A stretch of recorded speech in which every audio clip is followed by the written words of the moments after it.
A girl took a flight back to college, grabbed her luggage, got into a vehicle, and vanished. Her friends and family had no idea who the driver was. It turned out she had taken a Lyft, yet the driver had an alibi. He claimed she had gotten into another car where he dropped her off at 3 a.m. Was this driver her kidnapper? Did she willingly vanish? Did her sugar daddies know where she had gone? You are such a genuine gem. Thank you for clicking on my video. I'm Brooke Makenna, and today's case is about Mackenzie Lueck, who did vanish right from an airport, or so everyone thought. There is so much more that goes into it, and I really want to talk about this due to the stigma of sugar daddy, sugar baby dating, and that kind of work, and how that affects cases being dealt with or spoken about, especially in the media. I also wanted to mention that on Instagram, I am doing true crime updates on my reels. If you would like to go over there, it's just at Brooke @BrookeMcKenna_. If you would like to follow along and get those little tidbits of true crime updates.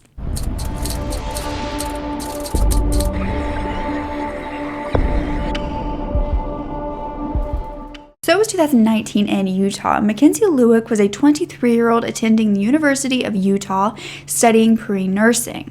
Now, at this time, she was a part-time senior and she was living in Salt Lake City, but she was also working at a biological testing company and was a member of the Alpha Chi Mega sorority.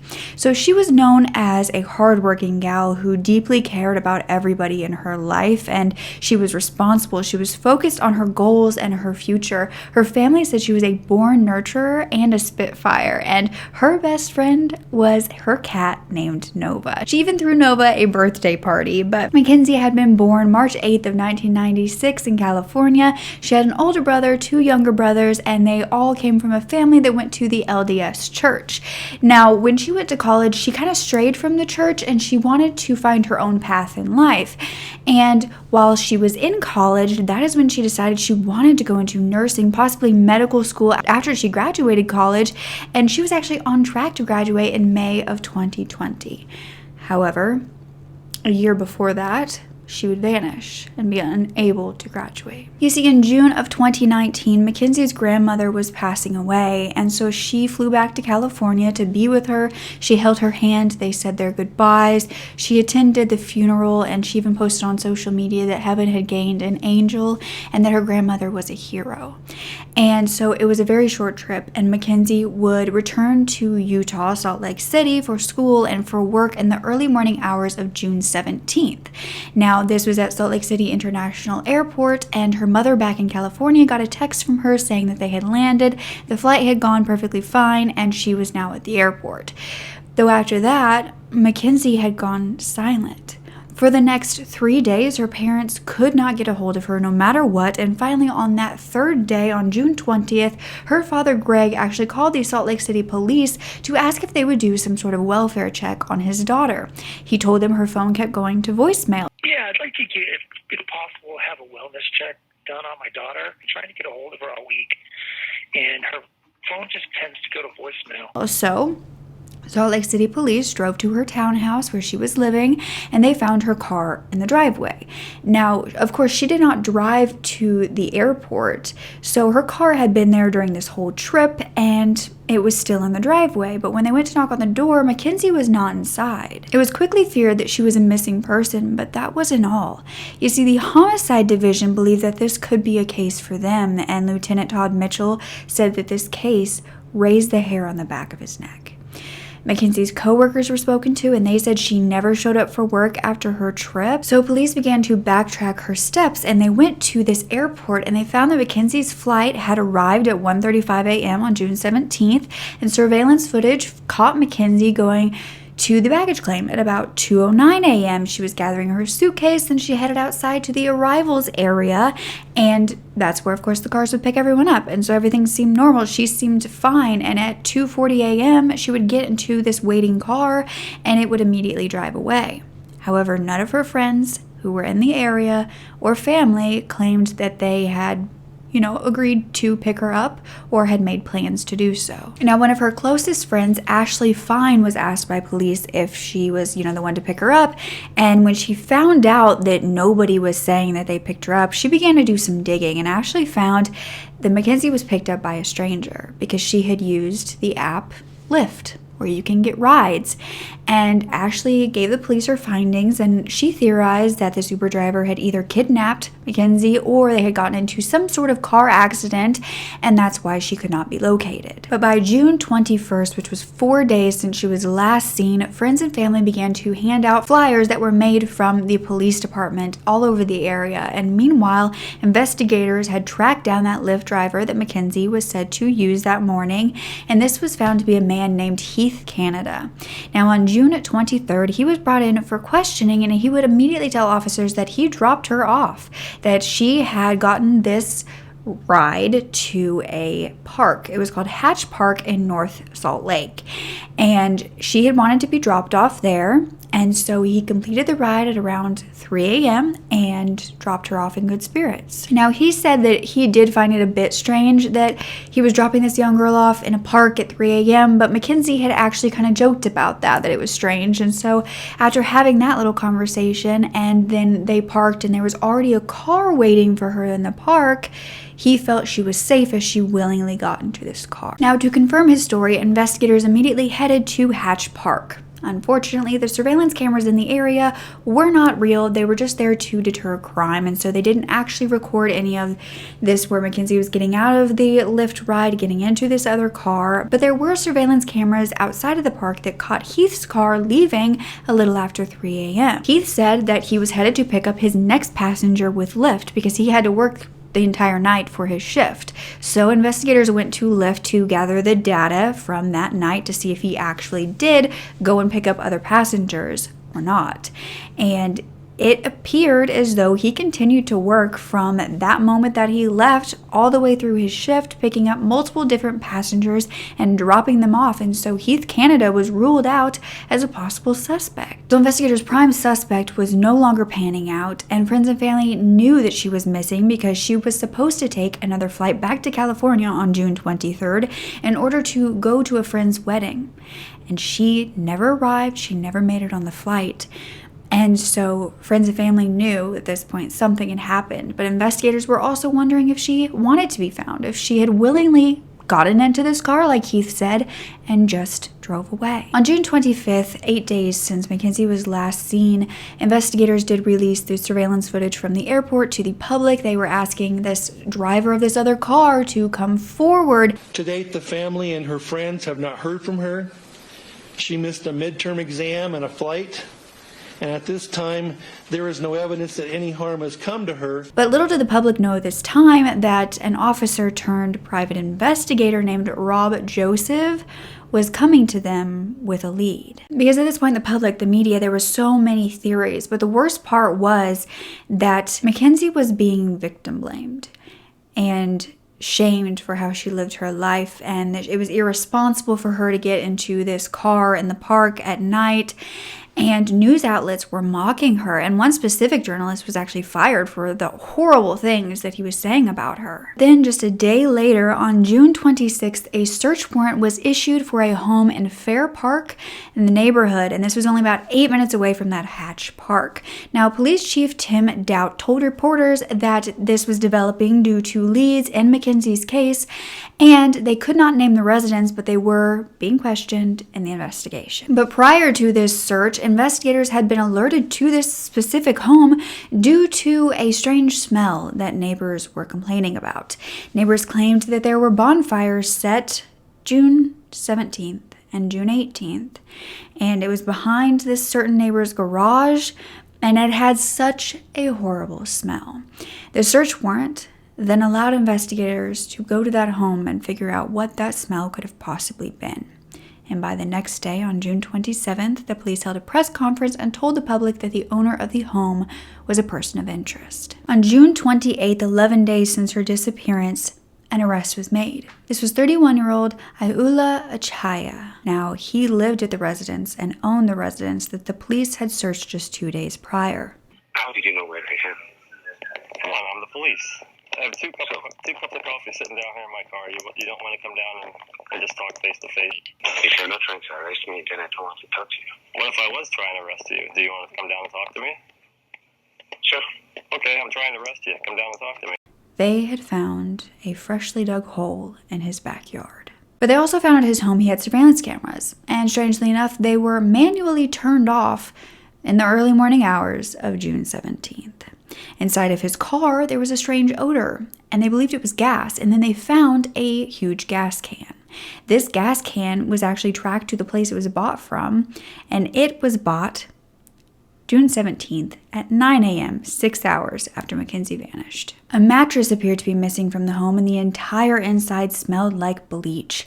And the owner of this home, Ayoola, was spoken to when they had first arrived and claimed that he did not know Mackenzie, but he did run an Airbnb in his basement. He said there was actually a man named AJ who was living there who even asked him to run to get gas with him because he wanted to burn pallets. But when they were in depth into their search and they went into the backyard and this hole, they found muscle tissue, clothing, purses, a burnt iPhone, and everything was charred. But that wasn't all that was located. There was an alley next to his house, and charred fabric was located. Ayoola was charged with aggravated kidnapping and aggravated murder, along with desecration of a body. And like I said, he rented out this home as an Airbnb because he actually had divorced earlier that year, so he had the extra space. And more was found about him then too, the fact that he was a former National Guard, except he was only assigned for about 6 months because then he was discharged for failure to meet medical standards.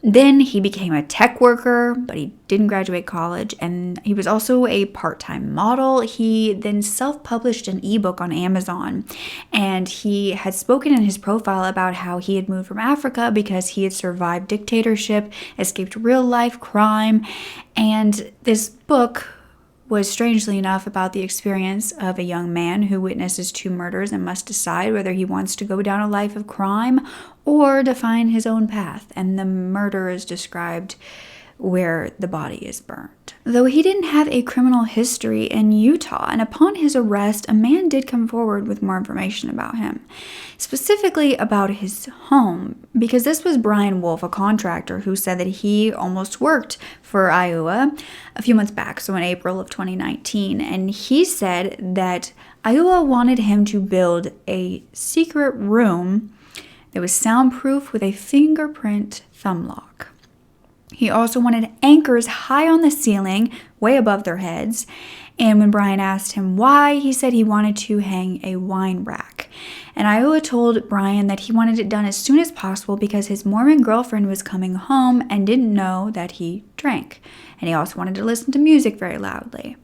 And it was just very strange to Brian, so much so that he ended up calling him and saying, "I'm too busy to do this." Now, it had also been found that although Ayoola did not have convictions, there were a lot of statements from people that were scared to say what they really thought about him or what he had done. Ayoola's ex-wife had once accused him of threatening her, that he was going to have someone kidnap her and kill her. And she said that while they were married, if she did not listen to him, he would become very aggressive. After they divorced, she had cut off all communication with him. But then another woman came to police when Ayoola was arrested, saying that Ayoola had come to a networking party that she had thrown because she was a model agent. So she had this whole team of models that she would help hire out. And he wanted her to hire him, and so he would not leave her alone. She got the worst feeling ever, and she ended up saying she didn't want him around her young models. But how did Ayoola and Mackenzie know each other? Why would she get into this stranger's car at 3 a.m.? Well, the tip that this officer turned PI had given to police was that he had met up with Mackenzie, the PI, had met up with Mackenzie a few weeks prior to her disappearance with a friend of his. So PI Rob Joseph described her as a bright and bubbly girl, but she began to confide in him that she was actually on a dating site. And this was not just a usual dating site, it was for sugar babies and sugar daddies seeking arrangements.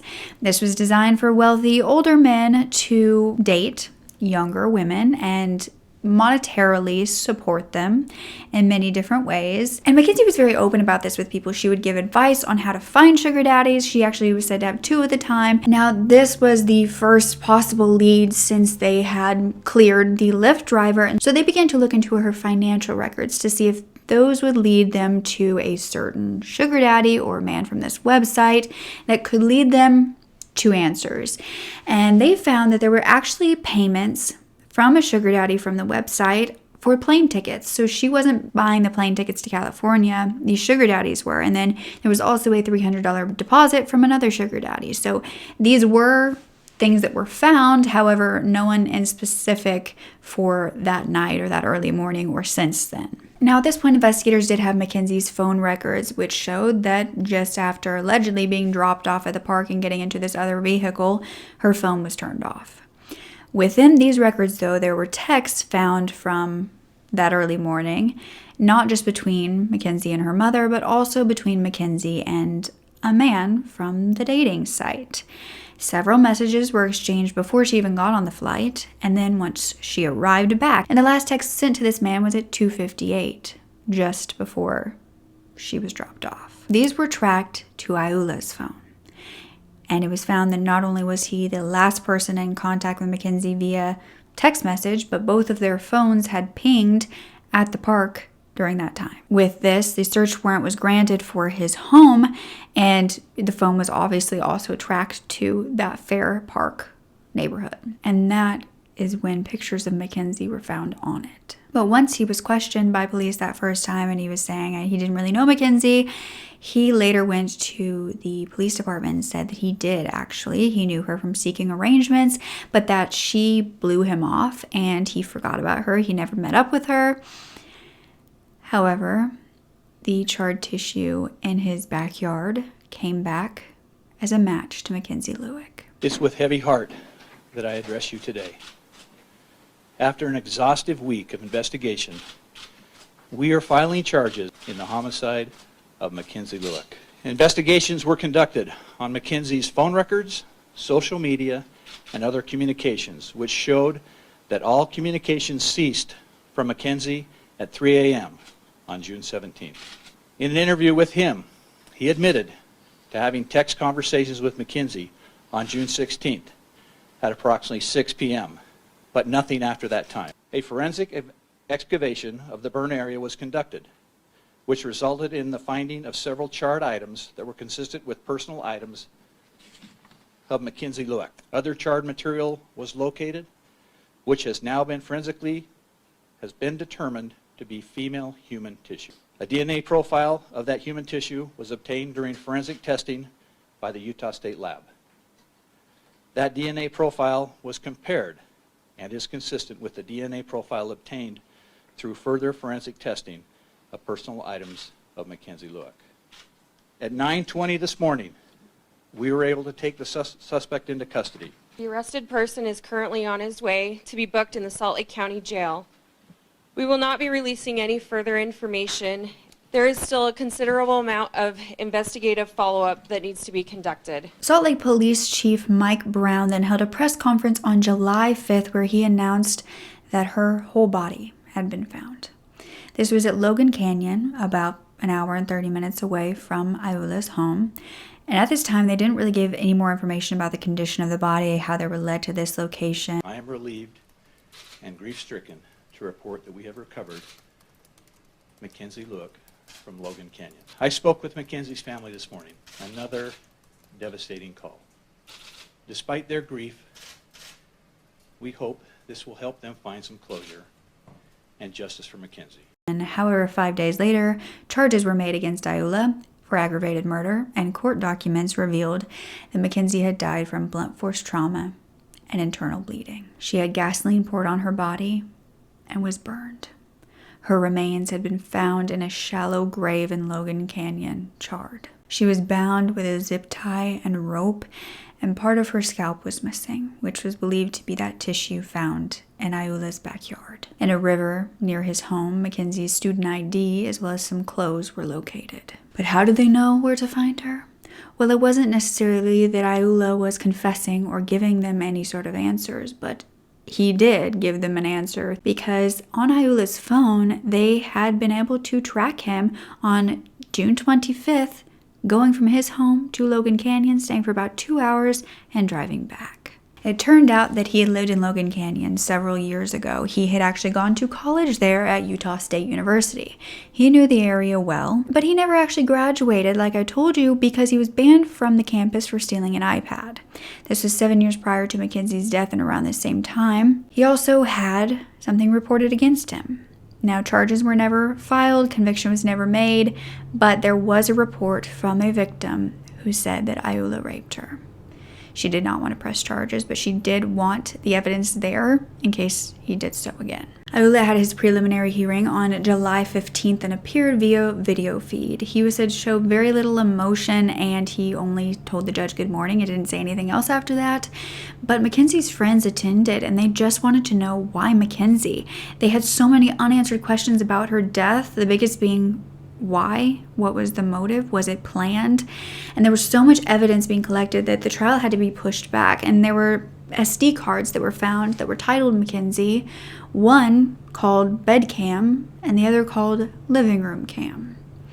But a month later, on top of the charges he already had, Ayoola had 19 additional charges filed against him for sexually explicit child photos. Then a woman came forward to tell police that a year prior to Mackenzie's murder, Ayoola had raped her. This is a completely different woman than the woman who made the report when he was in college or had just been kicked out. So this woman said that she had met Ayoola on a dating site, went over to his house to have a dinner, and he ended up assailing her and leaving bruises and bite marks all over her. Out of fear, she didn't report this, as many victims don't feel comfortable doing so. And I don't think that that speaks on a lack of strength of the victim. I think that it speaks to the problem with the lack of support that we have from law enforcement, the lack of belief of women, and just the overall feeling like it doesn't matter what you say, no one's going to believe you anyway, that causes people not to come forward. And so when this woman came out, Ayoola's lawyers demanded to put her on the stand to probe her for discrepancies. The prosecutor was saying that her statements had never changed, they never conflicted, and she shouldn't have to go on the stand. And thankfully, this woman had a lawyer herself who pointed to the victim's rights law, saying that she should not have to testify in front of her abuser, that could re-traumatize her. So his official charges were aggravated murder, aggravated kidnapping, desecration of a human body, obstruction of justice, 3 counts of forcible sexual abuse, and 19 counts of sexual exploitation of a minor. Then he was ordered to go to trial separately for the sexual abuse of this woman who had just come forward, and this included the charges of aggravated kidnapping and forcible sexual abuse. Now, thankfully, the victim did not have to testify and instead wrote a 2-page paper that was read to the court detailing what had happened to her. Now, Ayoola pled not guilty, and this trial was delayed. And then in October of 2020, Ayoola pled guilty, but not to that case. This was in the case of Mackenzie's murder. He took a plea deal. He said that he did plead guilty for murder and the desecration of her body in exchange for avoiding the death penalty. His charges of aggravated kidnapping, obstruction of justice, charges of sexual exploitation of a minor were all dismissed. However, in this plea deal where he pled guilty, it was also to plead guilty to the forcible sexual abuse of the other victim, whose trial was delayed, so she ended up getting justice with Mackenzie all in one. Now, in order to take this plea deal, Ayoola had to confess to what he had done to Mackenzie, because prior to this he had not spoken. A year after her murder, Ayoola would admit that he met Mackenzie on the seeking arrangements site and decided to meet up for the first time when she got back from California. He confessed he decided he was going to murder her before they even met up. He turned his surveillance videos off so no one would have proof, and then he drove her back to his home. He said he tied her hands behind her back and strangled her, and Mackenzie fought back, telling him to stop. He didn't. He flipped her over on her stomach and used a belt to choke her until she was no longer alive. He then burned her body and buried it in his backyard. But when detectives showed up and began to question him, he dug her up and moved her to Logan Canyon. Ayoola would speak to Mackenzie's family, saying, "I'm sorry for what I did and I deserve what I get, deserve what I'm going to get. I know this won't bring her back." But Mackenzie's family felt like there was no emotion in his words, and her father said, "I'm not sure you even have anything to look forward to in the afterlife if you believe in that. My daughter Mackenzie was a sweet, amazing young lady with the world ahead of her. She was a kind-hearted person that cared about others. Now I will not have the opportunity to see her blossom in life." And her cousin said, "This is a nightmare you can't wake up from. I will never be able to forgive what happened to her. I will never forgive the monster who took her life. Never in my life have I felt the anger the way I have the last 16 months. Never have I been so fearful for my life because I know how real evil is in this world." But finally, Mackenzie's friends and family had a motive. A why. Sort of. They still couldn't get a full answer because the DA believed that he killed because he wanted to. And that was the only reason. DA Mark Mathis said the only conclusion that the evidence can suggest is that Ayoola simply wanted to know what it felt like to kill someone. Tragically for Mackenzie and her family, he chose her. This was murder for murder's sake. Ayoola would be sentenced to life without the possibility of parole for Mackenzie's murder, and then up to 5 years for abuse of her body, and then 1 to 5 years for the sexual assault of the woman from the dating app. Now, 2 months after the trial, the entire case file was revealed to different reporters, news outlets, and it was revealed that Ayoola believed that the police were closing in on him about a week after her disappearance, and that's when he headed to this police department to talk to them. And he actually gave them an alibi. He was saying he was with his baby mama, that he wanted to help, and that his lawyers had not wanted him to come in, but he knew that he could help in the case even though he had never met Mackenzie in person. Just talked to her online. The file also revealed that when Ayoola was taken in for questioning, when they really began to hone in on him as a suspect, he was asking the officers why he was there. And he told one, "This is terrible. I just want this to be over." He began to say he needed to get back to his baby mama, so they were asking him about her, and he said, "I actually don't know her last name, but she's 8 months pregnant." He then began hyperventilating, and medics were brought in. He was saying he had PTSD and anxiety. And then he was asked about why he was the last one to have texts with Mackenzie, so the last one known to have a conversation with her. And he said that he wasn't. He stopped messaging her after she stopped messaging him when he sent her a photo of what he looked like. And he believed she no longer wanted to date him because of his race. What kind of car do you drive? I try to care to her. Yeah, you do. There's the other part. Yes, you are a primary focus of the investigation right now due to the stuff that I just explained to you. And there's a damn good reason for it. I 100% agree that this is all focused on not you. It's focused on Mackenzie. My focus is on her. My focus is on her too. I don't believe it is. Seemed very helpful. He was willing to answer any questions, but really he was just kind of going in circles with everything he was saying, keeping investigators busy, but also not giving them any information. He told police the last thing he wanted to do was lie to the police because that was a crime. Meanwhile, Mackenzie's DNA was being found at his home, and he was denying everything. Part of the interrogation was as follows. The detective said, "I just told you that your phone records and the location put you at the meet. Do you think honestly and expect me to believe that you ended that conversation and somehow you and her location end up in the exact same spot?" Ayoola said, "Oh, I'm not doubting you. If I see that too, if I'm in your case, I would be asking myself what you are asking me right now." The detective said, "It's not a miraculous question." Ayoola said, "Yeah, I agree with you. Stuff doesn't just happen." Then the detective said, "I'm telling you to explain that, and so far you have not." And so Ayoola said, "How do I explain something I don't know?" And pretty much all 8 to 9 hours of interrogation was just like this. Now, Utah's Domestic Violence Coalition asked the public all throughout this case to stop the victim blaming, especially about her being on this sugar daddy, sugar baby website. And they were saying, just because she was a sugar baby doesn't mean that she deserved this or that it was her fault, as many people were projecting. Mackenzie's sorority sisters then set up a nonprofit called Mackenzie's Voice that provides a toolkit and resources for family members of missing people, as well as education on how to safely date online. One thing that really caught my attention was the fact that Ayoola wanted to make the secret room, and he also had these SD cards that were named bed cam, living room cam, and it made me just wonder if that contractor would have been okay with making this room. Would Mackenzie have been held hostage?